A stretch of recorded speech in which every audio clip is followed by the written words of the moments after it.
Action! Family Guy. The observation that comedy dominates the sphere of adult animated media, and that such comedy is often reliant on the vulgar, has an element of truth to it. But this is where the conversation usually ends, and there's often an undercurrent of disgust at said vulgarity. Implicit in this disgust is a desire for a return to the restraint of children's programming, and this breeds an association between the absence of vulgarity and maturity. Such assumptions, however, are bullshit. Would River of Fundament be half as powerful without the scene of Ptah Hotep explaining the sacred nature of the feces he uses to fertilize a garden? Would Southland Tales be half as absurd without the scene of two SUVs having sex? We then cross the river of Fundament.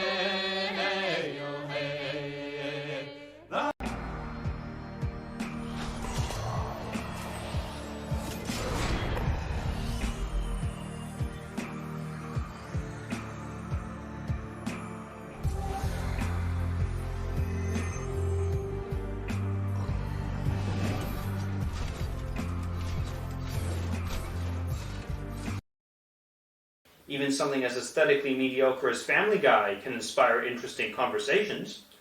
For example, I would argue that at times it is morally indistinguishable from the shows that it is ostensibly satirizing. The joke is often less about confronting the naive falsehoods of the family sitcom with reality, but rather that the same pat conclusions are reached with more blood, conflict, insults, and pop culture references.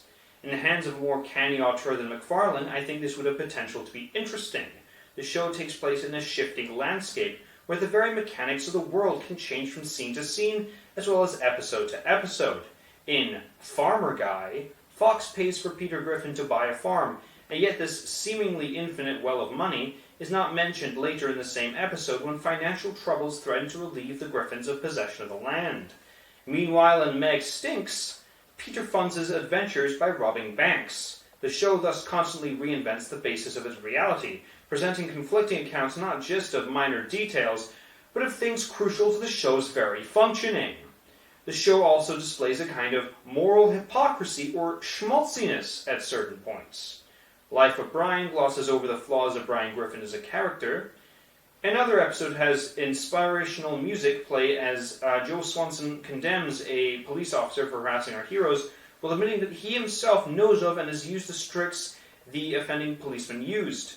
And the characters can act like children, but still have their rather trivial moral revelations treated with utmost seriousness. The show straddles the line between intellectual childishness, manifesting in incuriosity and smugness, and the reality it presents, an ugly consumerist America filled with flawed individuals who regularly partake in ruthless acts for their own amusement.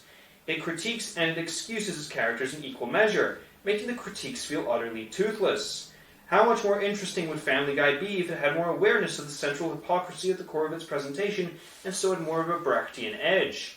The dissonance would be intentional, so as to awaken people to the ugliness of the narrative being satirized, e.g., the American nuclear family believing itself to be encroached upon by evil, while itself being an originator of such moral decay.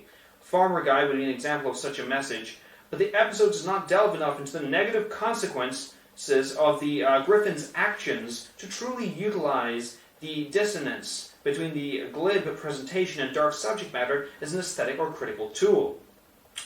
The family victimizes rural America through contributing to the drug trade, but remains psychologically unscarred and escapes scot-free. This could be a good starting point for critique, but their invulnerability is taken as a given, and the audience is still expected to empathize with them. Instead, it simply reproduces these ugly narratives. This shifting landscape could also be used as an aesthetic tool to promote alienation, preventing traditional narrative investment. Or inversely, the constant cheating and violence could be used as could still be exaggerated, but carry a kind of psychological weight. This would make the show a black comedy that nonetheless invites people to laugh at that which one would not normally laugh at, proving that despair and laughter can coexist, just as horror filmmakers often prove that ridiculousness and the grotesque interrelate. Both of these, however, would risk alienating people, and so Family Guy simultaneously seeks to disturb while pulling its punches. It It is too disturbing for the prudes, and yet it is too blunt and idiotic in its handling of critique. Its only appeal is to individuals who accept this normie-friendly worldview and share its contempt toward that which is different. It is not so much a cynical show as a gleeful attack on the segments of society its writing team despises. It has no room for sadness or complexity, and so cannot rise to the level of soul-crushing. Even this basic critique is beyond the level of most Family Guy discourse. Rarely do people talk about what the show does and how. Instead, the focus is on its low technical quality or poor messaging. What are the origins of these symptoms? Why is the messaging consistently poor? How does the amateurish technical quality clash with the ambitions of the program? While these professional critics can think about these things and do often praise great adult works, young people tend to listen to internet critics over professional ones. The corporate stranglehold over animation leads to a lack of distinct filmic auteurs. These are replaced by showrunners beholden to greater deadlines, collaboration, and restrictions.